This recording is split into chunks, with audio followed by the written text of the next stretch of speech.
जय श्री राम। पवन पुत्र हनुमान की जय। वाल्मीकि महर्षि की जय। काकभुजंद्र महर्षि की जय। वाल्मीकि रामायण बालकांड चतुर्दश यानी 14वां सर्ग। महाराज दशरथ द्वारा अश्वमेध यज्ञ का सांगोपांग अनुष्ठान। इधर वर्ष पूरा होने पर यज्ञ संबंधी अश्व भूमंडल में भ्रमण करके लौट आया। फिर सरयू नदी के उत्तर तट पर राजा का यज्ञ आरंभ हुआ। महामनस्वी राजा दशरथ के उस अश्वमेध नामक महायज्ञ में ऋषिशृंग को आगे करके श्रेष्ठ ब्राह्मण यज्ञ संबंधी कर्म करने लगे। यज्ञ करने वाले सभी ब्राह्मण वेदों के पारंगत विद्वान थे, अतः वे न्याय तथा विधि के अनुसार सब कर्मों का उचित रीति से संपादन करते थे और शास्त्र के अनुसार किस क्रम में किस समय कौन सी क्रिया करनी चाहिए उसको स्मरण रखते हुए प्रत्येक कर्म में प्रवृत्त होते थे। ब्राह्मणों ने प्रवर्ण्य अश्वमेध अश्वभूत कर्माविशेष का शास्त्र विधि मीमांसा और कल्पसूत्र के अनुसार संपादन करके उपसद नामक इष्टि विशेष का भी शास्त्र के अनुसार अनुष्ठान किया। तत्पश्चात शास्त्रीय उपदेश से अधिक जो अतिशयतः प्रातःकर्म है उन सभी का विधि विधान संपादन किया। तदनंतर तत्त कर्मों के अंगभूत वेदों का पूजन करके हर्ष में भरे हुए उन मुनिवरों ने विधिपूर्वक प्रातःसवन आदि अर्थात प्रातःसवन, मध्याह्निसवन अर्थात तृतीय सवन कर्म किए। इंद्र देवता को विविध भविष्य का भाग अर्पित किया। पाप निवर्तक राजा सोमलता का रस निकाला, सोमलता वनस्पति का रस निकाला। फिर मध्याह्नि सवन का कार्य प्रारंभ हुआ। मध्याह्नि सवन का कार्य प्रारंभ हुआ। तत्पश्चात उन श्रेष्ठ ब्राह्मणों ने शास्त्रों से देखकर भालकर मनस्वी राजा के तृतीय सवन कर्म का भी विधिवत संपादन किया। ऋषिशृंग तथा महर्षियों ने वहाँ अभ्यास काल में सीखे गए अक्षरों से युक्त स्वर और वर्ण में संपन्न मंत्रों द्वारा इंद्र आदि श्रेष्ठ देवताओं का आह्वान किया। मधुर एवं मनोरम सामगान के लय में गाए हुए आह्वान मंत्रों द्वारा देवताओं के आह्वान करके होताओं ने उन्हें योग्य भविष्य के भाग समर्पित किए। उस यज्ञ में कोई अयोग्य अथवा विपरीत आहुति नहीं पड़ी, कोई भूल नहीं हुई, अजाने में भी कोई कर्म छूट नहीं पाया, क्योंकि वह सारा कर्म मंत्रोच्चार पूर्वक संपन्न होता दिखाई देता था। महर्षियों ने सब कर्म क्षेमयुक्त एवं निर्विघ्न परिपूर्ण किए। यज्ञ के दिनों में कोई भी ऋत्विज थका मांदा सा या प्यासा नहीं दिखता था। उसमें किसी भी ब्राह्मण ऐसा नहीं था जो विद्वान न हो सके अथवा 100 से कम शिष्य या सेवक रहे हो। उस यज्ञ में प्रतिदिन ब्राह्मण भोजन करते थे, क्षत्रिय और वैश्य भी भोजन पाते थे और शूद्रों को भी भोजन उपलब्ध होता था। तापस और ब्राह्मण भी भोजन करते थे। बूढ़े, रोगी, स्त्रियां तथा बच्चे भी यथेष्ट भोजन पाते थे। भोजन इतना स्वादिष्ट था कि निरंतर खाते रहने पर भी किसका मन नहीं भरता था। अन्न दो, नाना प्रकार के वस्त्र दो। अधिकारियों की ऐसी आज्ञा पाकर कार्यकर्ता लोग बारंबार वैसा ही करते थे। वहाँ प्रतिदिन विधिवत पके हुए अन्न के बहुत से पर्वतों जैसे ढेर दिखाई देते थे। महामनस्वी राजा दशरथ के उस यज्ञ में देशों से आए हुए स्त्री पुरुष अन्न पान द्वारा भली भांति तृप्त किए गए थे।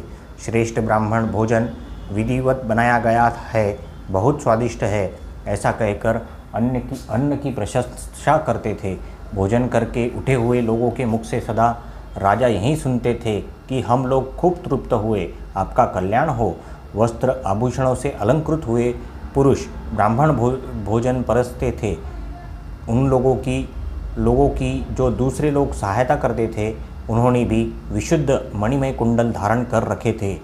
एक सवन समाप्त करके दूसरे सवन के आरंभ होने से पूर्व जो अवकाश मिलता था उसमें उत्तम वक्ता और धीर ब्राह्मण एक दूसरे को जीतने की इच्छा से बहुतेरे युक्तिवाद उपस्थित करते हुए शास्त्रार्थ करते थे। इस शास्त्रार्थ में नियुक्त हुए कर्मकुशल ब्राह्मण प्रतिदिन शास्त्र के अनुसार सब कार्यों का संपादन करते थे। राजा के उस यज्ञ में कोई भी सदस्य ऐसा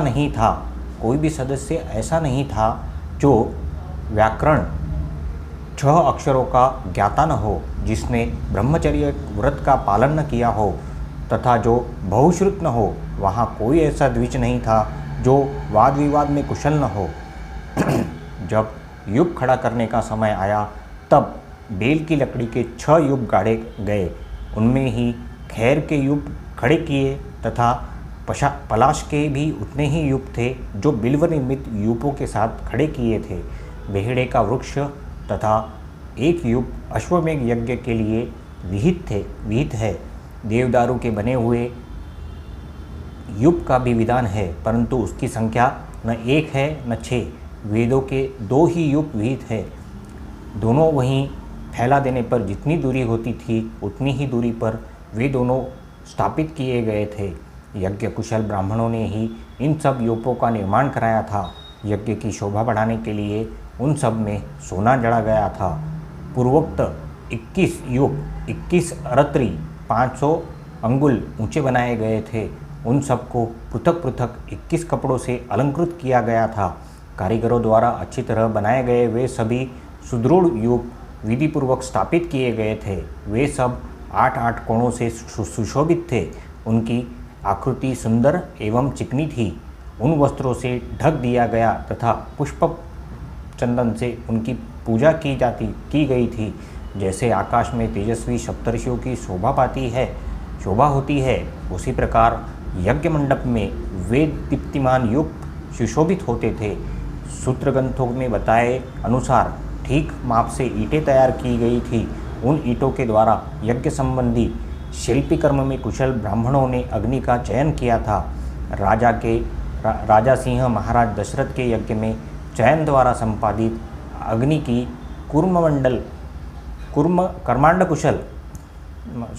कर्मांड कुशल ब्राह्मणों द्वारा शास्त्र विधि के अनुसार स्थापना की गई थी। उस यज्ञ अग्नि की आहुति दोनों पंख और पुच्छ फैलाकर नीचे देखते हुए पूर्वाभिमुख खड़े हुए गरुड़ सी प्रतीत होती थी। सोने की ईंटों से पंख का निर्माण होने से गरुड़ के पंख स्वर्णमयी दिखते थे।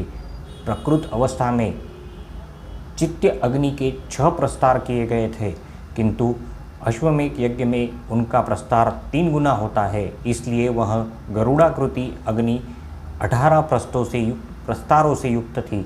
वहीं पूर्वोक्त यूपों में शास्त्र विहित पशु, सर्प और पक्षी विभिन्न देवताओं के उद्देश्य से बांधे गए थे।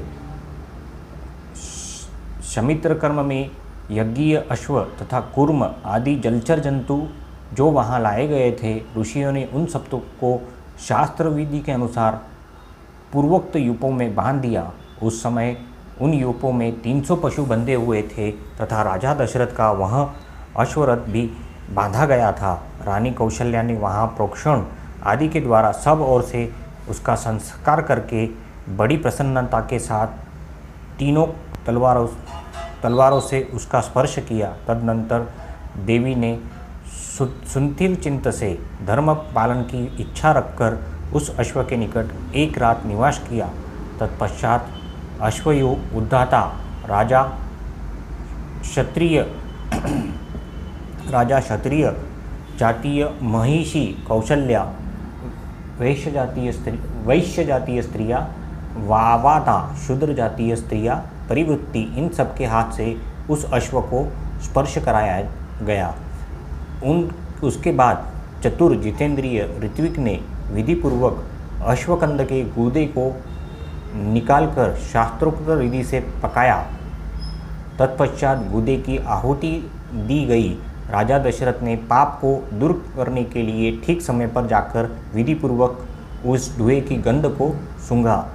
उस अश्वमेघ यज्ञ के अंगभूत जो हवनीय पदार्थ थे, उन सबको लेकर समस्त 16 ऋत्विक ब्राह्मण अग्नि में विधिवत आहुति देने लगे।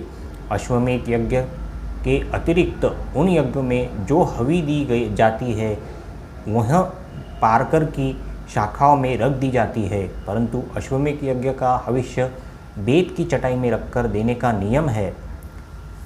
कल्पसूत्र ब्राह्मण ग्रंथों के द्वारा अश्वमेध के 3 सर्वनीय दिन बताए हैं। उसमें प्रथम दिन जो सवन होता है उसे चतुष्टोम अग्निष्टोम कहा गया है।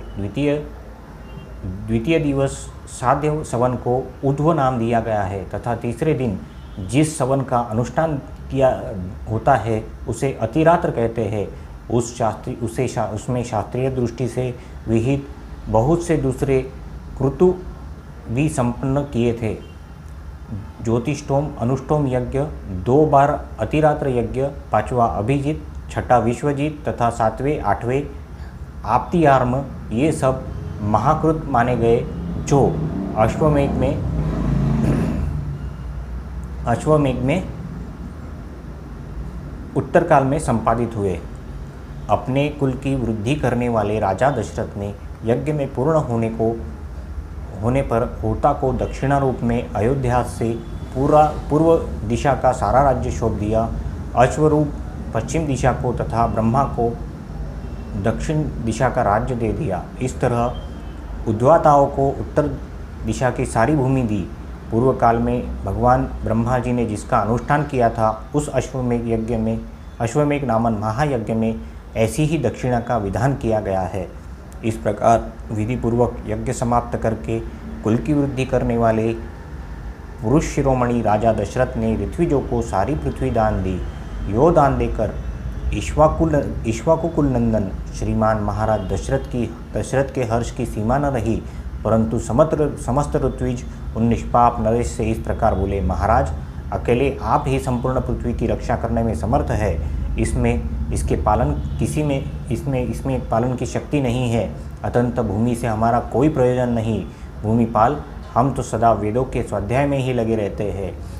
इस भूमि का पालन हमसे नहीं हो सकता, अतः आप ही इस भूमि का कुछ निष्क्रय मूल्य ही दे दे।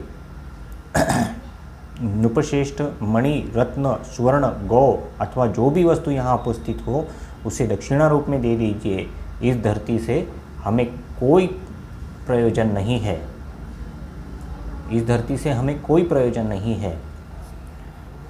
वेदों के परगामी विद्वान ब्राह्मणों के ऐसा कहने पर राजा ने उन्हें 10 लाख गौएं प्रदान की, 10 करोड़ स्वर्ण मुद्रा तथा 4 रजत मुद्रा अर्पित की। उस समय समस्त ऋत्विजों ने साथ होकर यह सारा धन मुनिवर ऋषिशृंग तथा बुद्धिमान वशिष्ठ को सौंप दिया। तदनंतर राजा महर्षियों के सहयोग से उन धन का न्यायपूर्वक बंटवारा करके वे सभी ब्राह्मण मन ही मन बड़े प्रसन्न हुए और बोले, महाराज इस दक्षिणा से हम लोग बहुत संतुष्ट है। उसके बाद एकाग्रचित्त होकर राजा दशरथ ने अभ्यागत ब्राह्मणों को 1 करोड़ जम्बुनाद स्वर्ण की मुद्राएं बांटी। सारा धन देने के बाद कुछ भी नहीं बचा रहा, तब दरिद्र ब्राह्मण ने आकर राजा से धन की याचना की। उस समय रघुकुलनंदन नरेश ने उसे अपने हाथ का उत्तम आभूषण उतार कर दे दिया। तत्पश्चात जब सभी ब्राह्मण विधिवत संतुष्ट हो गए, उस समय उन पर स्नेह करने वाले नरेश ने उन सबको प्रणाम किया। प्रणाम करते समय उनकी सारी इंद्रियां हर्ष से विहल हो रही थी। पृथ्वी पर पड़े हुए उदार नर वीरों को ब्राह्मणों ने नाना प्रकार के आशीर्वाद दिए। तदनंतर यज्ञ का पुण्यफल पाकर राजा दशरथ के मन में बड़ी प्रसन्नता हुई। वह यज्ञ उनके सब पापों को नाश करने वाला था तथा उन्हें स्वर्गलोक में पहुंचाने वाला था। साधारण राजा के लिए इस यज्ञ आदि से अंत तक पूर्ण कर लेना बहुत कठिन था। यज्ञ समाप्त होने पर दशरथ ने ऋषिशृंग से कहा, उत्तम व्रत का पालन करने वाले मुनीश्वर, अब जो कर्म मेरी कुल परंपरा को बढ़ाने वाला हो उसका संपादन आपको करना चाहिए। तब द्विजश्रेष्ठ ऋषिशृंग तथास्तु कहकर राजा से बोले, राजन आपके 4 पुत्र होंगे जो इस कुल का भार वहन करने में समर्थ होंगे। उनका यह मधुर वचन सुनकर मन इंद्रियों को संयम रखने वाले महामना दशरथ उन्हें प्रणाम करके बड़े हर्ष को प्राप्त हुए तथा उन्होंने ऋषिशृंग को पुनः पूर्व पुत्र प्राप्ति वाले कर्म का अनुष्ठान करने के लिए प्रेरित किया। इस प्रकार वाल्मीकि निर्मित आर्ष रामायण में आदि काव्य के बालकांड का 14वां सर्ग पूरा हुआ। जय श्री राम।